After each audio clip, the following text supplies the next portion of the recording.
उद्धार। उद्धार का अर्थ है परमेश्वर से अलगाव की स्थिति में जो मनुष्य पाप में रहता है और पाप से जब बचाया जाता है उसे कहते हैं उद्धार, यानी छुटकारा, मुक्ति। और आज इस समय पूरे संसार में उद्धार को लेकर अलग अलग धर्म, अलग अलग मत एक अलग परिभाषा देते हैं।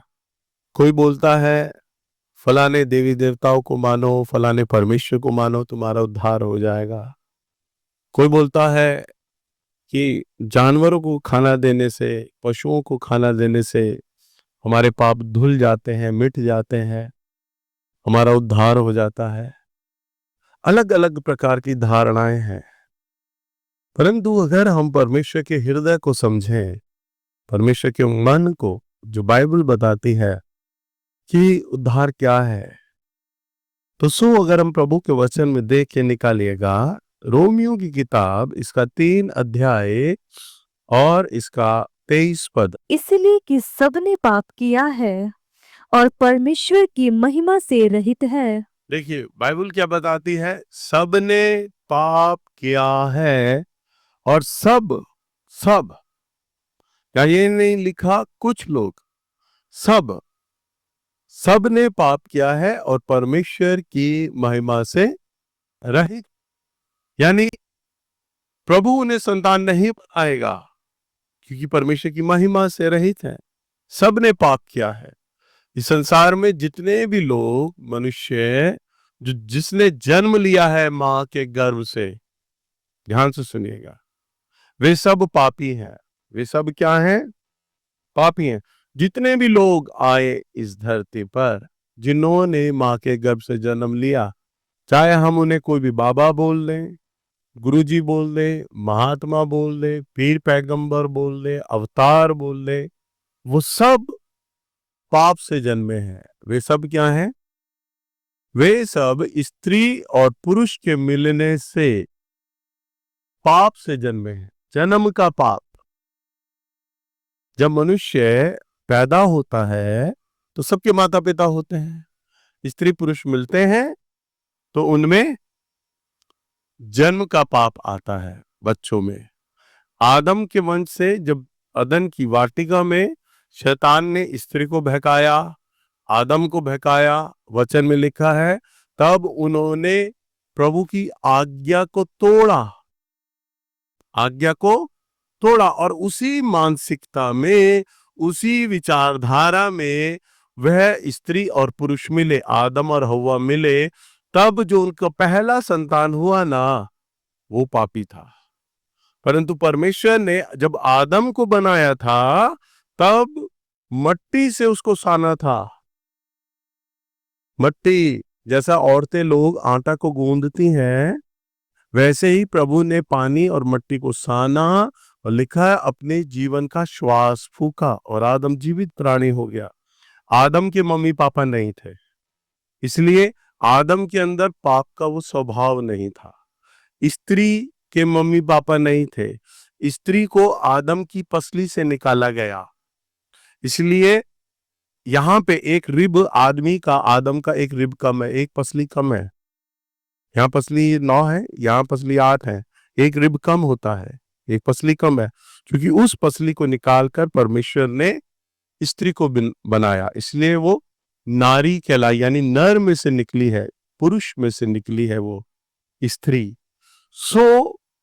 दोनों परमेश्वर की बनाई हुई रचना थी, परंतु दोनों ने पाप नहीं किया था। परंतु जब शैतान के बहकावे में आए, क्योंकि शैतान ने, मैं अभी शॉर्ट में बता रहा हूं क्योंकि ये बातें मैं आपको पहले बता चुका हूं, शैतान ने उन्हें विचार दिया और उस विचार में चलकर वो स्त्री और पुरुष आपस में मिले और उन्हें जो संतान हुई ना, वो पाप की संतान हुई।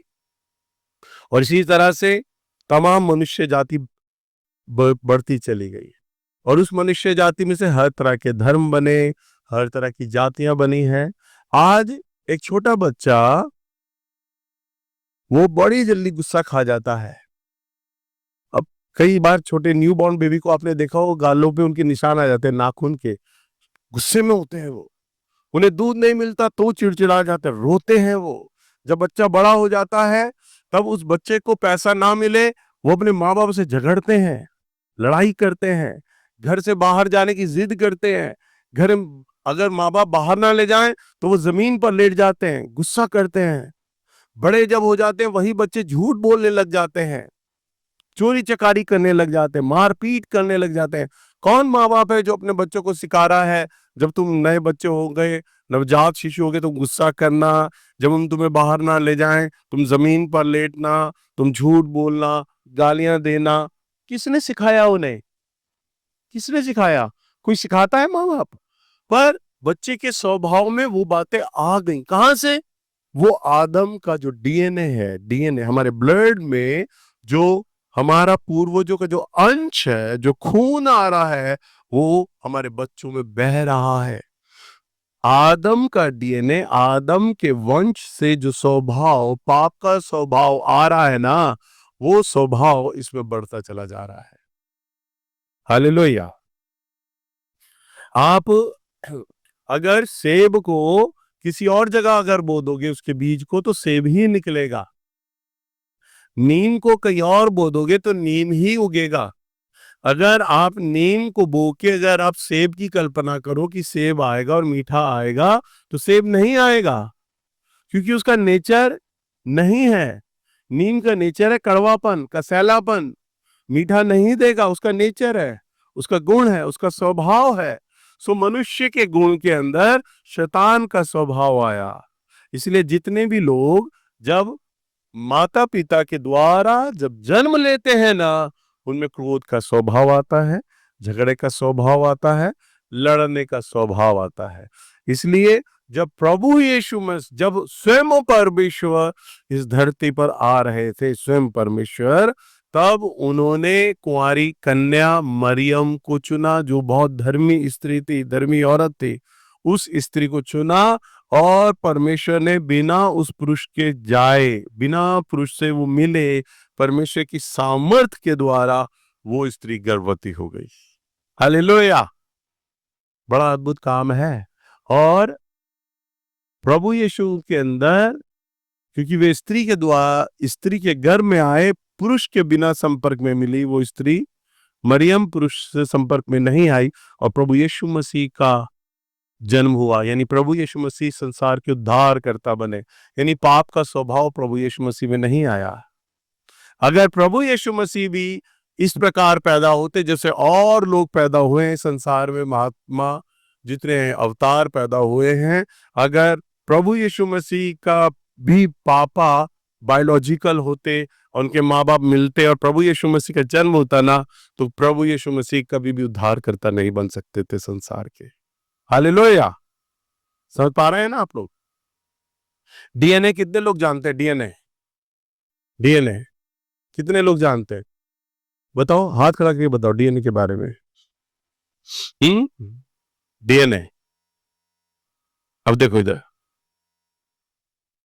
डीएनए होता है, जैसे मान लो अब मैं हूं, मेरे 3 बच्चों के में क्या असल में ही मेरे ये बच्चे अपने हैं या नहीं, मेरे अपने बच्चे हैं या नहीं, तो इनकी जांच होगी। इनकी जांच किसी भी तरह से हो सकती है, इनके स्किन से हो सकती है, इनके खून से हो सकती है, इनके ब्लड से हो सकती है। वो जांच, वो इनका ब्लड या बाल लिया जाएगा या स्किन लिया जाएगा, ऐसे ही मेरा ब्लड या बाल लिया जाएगा, उसकी जांच होगी लैब में, लेबोरेटरी में। जैसे आपका छाती का एक्सरे होता है, ब्लड की जांच होती है, ऐसे डीएनए का जांच होता है। फिर डीएनए का रिपोर्ट, मेरा रिपोर्ट और बच्चे का रिपोर्ट टैली किया जाएगा। जब वो डीएनए रिपोर्ट मिल रहा होगा ना, उससे पता चलेगा वो बच्चा वास्तव में मेरा है। समझ पा रहे हैं आप? उस डीएनए में जो मेरा वन अंश होगा वो होगा, मेरा नेचर होगा उस डीएनए में, मेरी ब्लड लाइन होगी, उससे पता चलेगा ये बच्चा इसका है। और अभी डिस्कवरी चैनल ने निकाला है कि प्रभु यीशु मसीह का ब्लड लिया गया है, प्रभु यीशु मसीह का ब्लड। हम मालूम है जिस चट्टान पर प्रभु यीशु मसीह का क्रूस पे लटकाया गया था, उस चट्टान के अंदर दरारों में प्रभु यीशु मसीह का खून बह गया था।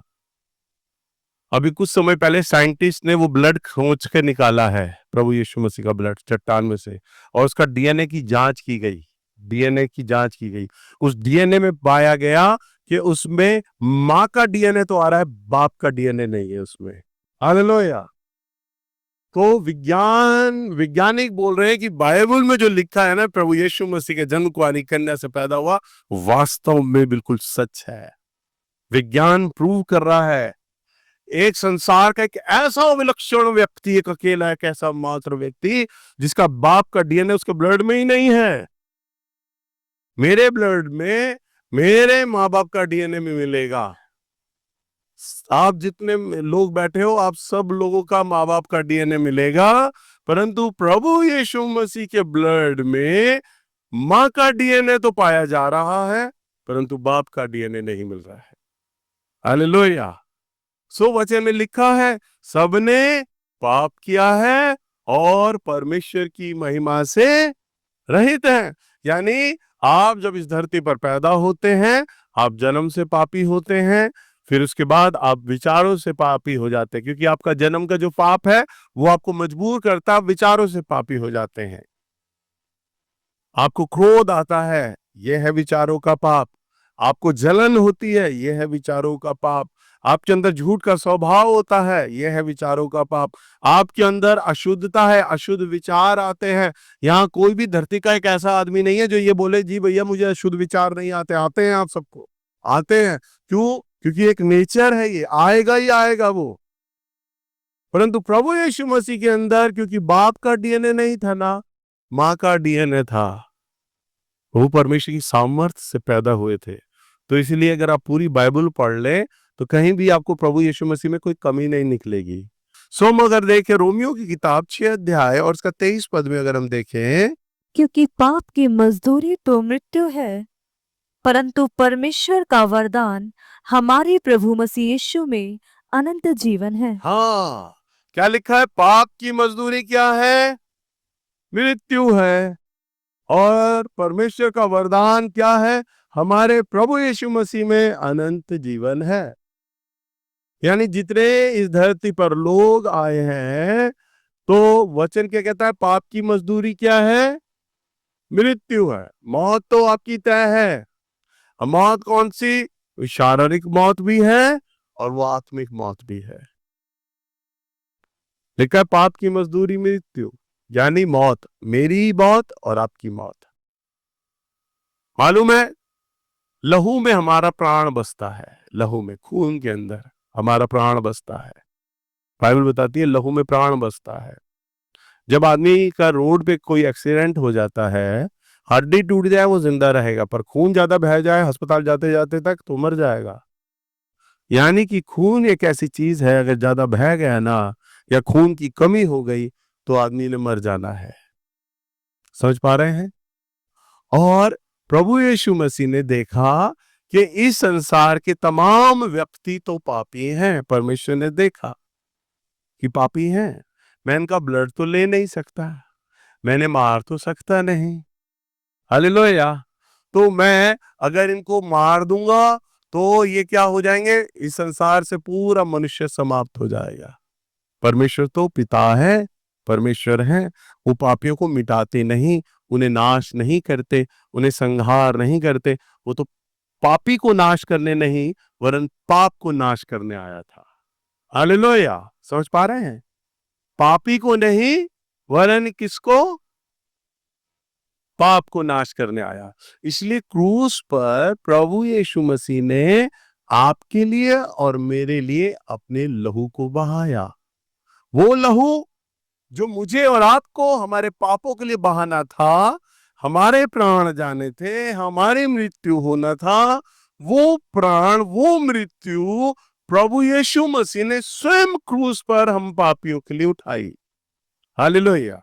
यानी वो पेनल्टी प्रभु ने हम पापियों के लिए दे दिया।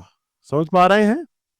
अब उदाहरण के तौर पर, जैसे कि जब मेरे बच्चे पढ़ा करते थे, तो हमारे बच्चे जब पढ़ते थे तो स्कूल में जो प्रिंसिपल थे उन्होंने एक कंडीशन रखा, जिस दिन बच्चा एब्सेंट करेगा उस दिन 50 रुपए पेनल्टी देगा। एक बच्चा एब्सेंट करेगा तो 50 रुपए पेनल्टी देगा। तो अब बच्चों की आदत बिगड़ती चली गई। अब बच्चों के मन में, माँ बाप के मन में डर था, भाई 50 रुपए जेब से जाएंगे तो बच्चे की छुट्टी नहीं करानी, स्कूल भेजो इन्हें। बच्चे को भी लगेगा भाई मेरे 50 रुपए जाएंगे इसलिए स्कूल जाओ, 50 रुपए का पेनल्टी था। तो अब मेरे बच्चे कई बार उनका छुट्टी करने का मूड करता था ना, कहते पापा आज छुट्टी करा दो। मैं कहा नहीं, बिल्कुल छुट्टी नहीं करानी, 50 रुपए लगेंगे तुम्हारे, तुम्हारे प्रिंसिपल ने वो हुक्म जारी किया है 50 रुपए। अरे पापा आप जाके स्कूल में 50 रुपए जमा करा देना, हमारी छुट्टी करा दो। तो मेरे बच्चों ने उस 50 रुपए को क्या लिया, हल्का लिया। क्या लिया, हल्का। स्कूल में 50 रुपए तो जमा कराने हैं, छुट्टी मिल जाएगी, सारे दिन की छुट्टी हम बनाएंगे। तो उन्होंने हल्का लेना शुरू किया। परमेश्वर ने पहले हम पापियों के लिए बलिदान ठहराए थे, जानवरों के बलिदान। आप इनका खून बहा लो, देखो तुम्हारा खून बह रहा है, परमेश्वर ने कहा, परंतु तुम इसकी जगह एक जानवर का खून बहा दो, तो जो तुम्हारा पाप है उस जानवर पर डाल दिया जाएगा। इसलिए हर धर्म में बलिदान है, मालूम है आपको? हर धर्म में, हिंदू धर्म में बलिदान है, सिख धर्म में बलिदान है, मुस्लिम धर्म में बलिदान है। आप मुस्लिम लोगों की दुकान पे देखो तो वहां लिखा होता है हलाल मीट शॉप। तो हलाल का मतलब यानी अगर वो बकरे को जब कलमा काटते हैं ना बकरे को, तो उसका हलाल यानी धीरे धीरे उसका खून जाता है। सरदार की दुकान होगी, हिंदू की दुकान होगी मीट की, तो लिखा होगा झटके की दुकान, झटका मीट शॉप, यानी एक ही बार उसे झटके से मार दिया जाता है। यानी और कई जातों में तो त्योहारों पर बलिदान चढ़ाए जाते हैं, बकरे का बलिदान, भैंसे का बलिदान, फलाने पक्षी का बलिदान चढ़ाए जाते हैं। होता है या नहीं? होता है ना, आप लोगों में होता है। तो वो जो बलिदान जानवर का चढ़ाया जाता है वो इसलिए चढ़ाया जाता है, मेरे ऊपर जो विपदा आना है मेरे पापों के चलते, मेरे ऊपर जो संकट आना है, वो अब मैं ये बलिदान चढ़ा दूंगा तो मैं और मेरा घराना, मेरा परिवार अब सुरक्षित हो जाएगा। समझ पा रहे हैं? पर लोग क्या करते रहे, लोगों ने तो आदत बना ली। पहले तो परमेश्वर ने कानून बनाया कि नहीं आपको बलिदान देना है, आप मुक्त हो जाओगे। अब लोगों ने तो आदत बना ली, अच्छा है साल में एक ही बार तो चढ़ाया जाएगा, पाप करते रहो, बलिदान दे देंगे। जैसे मेरे बच्चों ने आदत बना ली, छुट्टी है, छुट्टी करनी है, 50 रुपए तो लगने हैं, दे देंगे 50 रुपए, छुट्टी कर लो। पर कानून क्या बनाया था, बच्चे स्कूल में आए 50 रुपए का एक डर रहेगा, नहीं हमें 50 रुपए नहीं देने हैं, हम स्कूल में जाएंगे रेगुलर। प्रभु ने यह विचार किया कि मानव जाति को एक डर आएगा, बलिदान नहीं होगा, अब हम पाप नहीं करेंगे। परंतु लोगों ने तो इसका आदत बना लिया। परमेश्वर ने विचार किया अब निर्दोष बलिदान मैं रोक दूंगा और स्वयं इस धरती पर आऊंगा और पूरी मानव जाति के लिए मैं पाप बलि बनूंगा, और स्वयं खुद परमेश्वर इस संसार में देहधारी होकर मेरे लिए और आपके लिए वह पाप बलि बन गए। हालेलुया। प्रभु ने आकर खुद अपना लहू बहाया, क्योंकि लहू में क्या है, प्राण है। खुद प्रभु ने अपने लहू को बहाया ताकि मेरे बच्चे, मेरे बेटियां ये पूरी मानव जाति उद्धार का मार्ग जान जाए। वो एक ही बार धरती पर आया, आदम हव्वा से लेके, सुने ध्यान से, आदम हव्वा से लेके प्रभु यीशु मसीह के क्रूस उठाए जाने तक, और प्रभु यीशु मसीह के क्रूस उठाए जाने के बाद प्रभु यीशु मसीह के आगमन तक जितने भी मनुष्य हैं, यानी जब से यूं मोटा मोटा जान के चलो, जब से धरती बनी है और जब धरती खत्म होगी तब तक जितने भी ड्यूरेशन में लोगों ने जन्म लिया है, स्वयं परमेश्वर एक ही बार आए इस धरती पर और आपके लिए और मेरे लिए वो पाप बलि बने, और हम पापियों के लिए उसने जान दी, उद्धार करता बन गए। हालेलुया। सो प्रभु यीशु मसीह केवल ईसाइयों का देवता नहीं है। आज हम कहते हैं ना धर्म परिवर्तन हो रहा है, धर्म परिवर्तन हो रहा है। बाइबल में एक शब्द नहीं लिखा धर्म परिवर्तन, एक शब्द नहीं है, कहीं नहीं लिखा। वो उद्धार करता है। प्रभु यीशु मसीह ने कहा मैं तो पापियों को खोजने और उन्हें ढूंढने आया हूं, मैं उनके मन फिराव के लिए आया हूं। वो ईसाइयों का भी उद्धार करता है, मुसलमानों का भी उद्धार करता है, सरदारों का भी उद्धार करता है, जैनियों का भी उद्धार करता है, हिंदुओं का भी उद्धार करता है। इस पृथ्वी पर जितने धर्म, जितनी जाते हैं, सबका उद्धार करता है वो। हालेलुया। अगर आप रोगी हो, आपको रोग है, तो आपको वैद्य की जरूरत है। और अगर आप पापी हो तो आपको उद्धारकर्ता की जरूरत है। शरीर का रोग वैद्य हरेगा, परंतु पाप का रोग, आत्मा का जो पाप का रोग है ना, उसके लिए तो आपको उद्धारकर्ता की जरूरत है। और अगर आप उद्धारकर्ता का इनकार कर देंगे और अगर आप अपने पाप में बने रहेंगे, तो बाइबल इस प्रकार बताती है, क्योंकि पाप की मजदूरी तो क्या है? मृत्यु है भाई। और परंतु परंतु परमेश्वर ने एक विकल्प दे, एक ऑप्शन दिया। परंतु परमेश्वर का वरदान, वरदान का मतलब उपहार, गिफ्ट, हमारे प्रभु यीशु में अनंत जीवन है। हमारे प्रभु यीशु मसीह में क्या है? अनंत जीवन है। तो ये जो पाप है ना, 3 प्रकार से आपको 3 स्टेप लेने हैं, 3 कदम लेने हैं। पहला है, सबसे पहला आप मान के चलो, आपको आपके पापों को परमेश्वर के सामने स्वीकार करना है। क्या करना है? स्वीकार करना है। देखिए, मनुष्य और परमेश्वर के बीच में एक दीवार है, एक अज्ञात दीवार है, और वो दीवार क्या है? पाप की दीवार। प्रभु चाहता है कि वो आपको एक नया जीवन दे। प्रभु चाहता है आपको चंगा कर दे, आपको आशीषित करे। एक बार प्रभु यीशु मसीह प्रचार कर रहे थे। प्रचार करते वक्त उस जगह पे बहुत ज्यादा भीड़ थी, लोग थे। तो एक ऐसा व्यक्ति जिसको लकवा था ना, तो लकवे के कारण उसे ले जा नहीं पा रहे थे। उसे चरपाई पर लेटा रखा था और अंदर नहीं ले जा पा रहे थे क्योंकि भीड़ बहुत थी। तो उसके जो 7 लोग आए थे ना, उन्होंने सलाह मनाई कि हम ऊपर से छत खोल देते। पहले जमाने में खपरेल की छत होती थी, हम छत खोल देते हैं।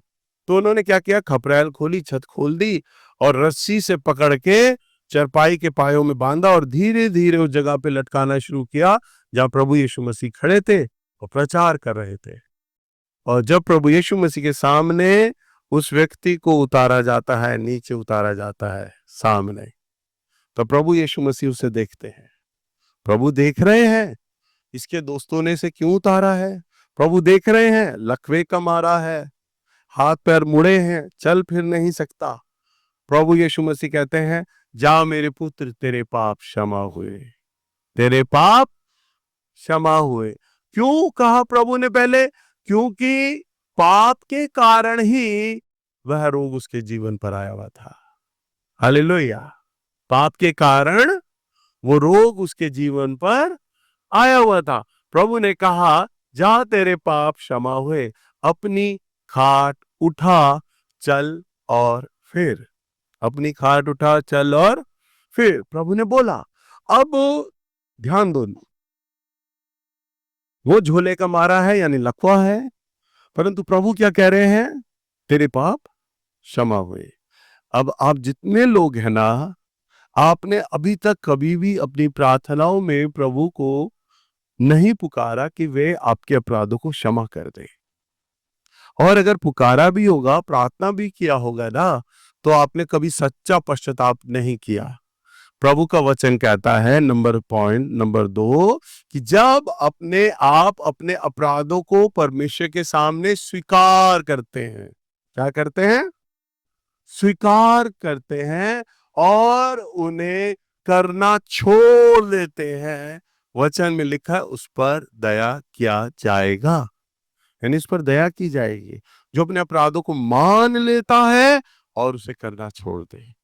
तो जब आप प्रभु के आगे अपने अपराधों को स्वीकार करते हैं और उन्हें करना छोड़ दे, करना छोड़ने का अर्थ है सच्चा पश्चाताप।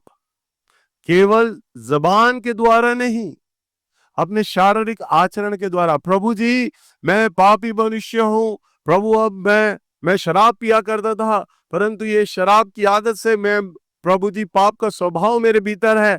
मैं प्रार्थना करता हूं मेरे भीतर से शराब का स्वभाव चला जाए, अब मैं शराब को हाथ नहीं लगाऊंगा।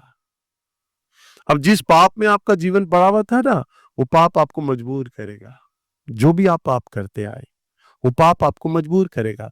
कई लोग गुस्सा बहुत जल्दी खा जाते हैं, उन्हें जरा सा कह दो बहुत जल्दी बुरा मान जाते हैं, कुछ कह दो उनकी नाक पे गुस्सा बैठा रहता, बदतमीजी पे आ जाते हैं, उल्टा जवाब दे देते हैं।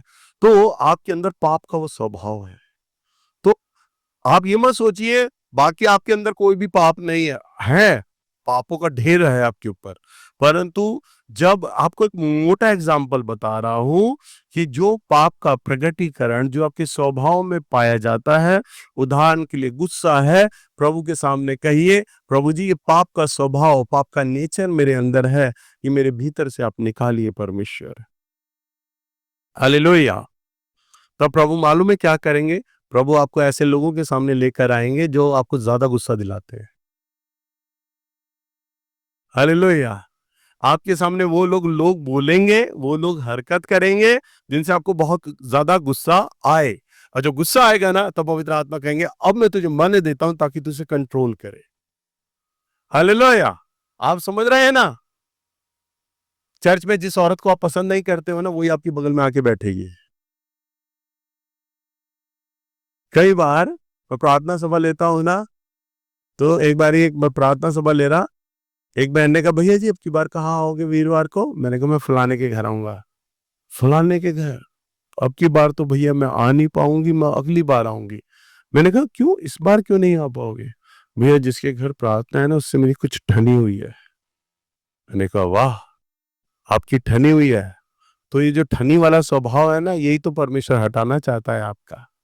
ऐसे लोगों को लेकर आएगा, ऐसे लोग आपके सामने वो काम करेंगे जिन्हें देखकर बहुत ज्यादा गुस्सा आता है आपको, और प्रभु वही कहेगा यही तो तेरी प्रार्थनाओं को उत्तर है जहां पर तू अपने गुस्से को काबू करेगा, कंट्रोल करेगा।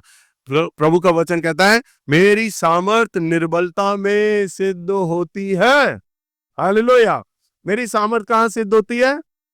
जब तू पाप में निर्बल होगा तभी मेरी सामर्थ वहां प्रकट होगी, वहां दिखाई देगी।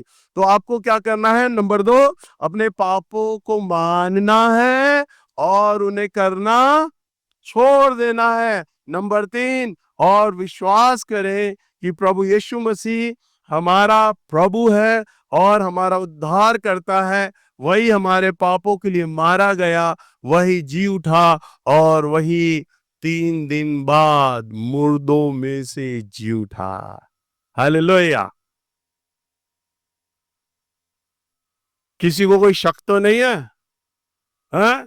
वो मिलिट्री में बोलते कोई शक, कोई शक तो नहीं।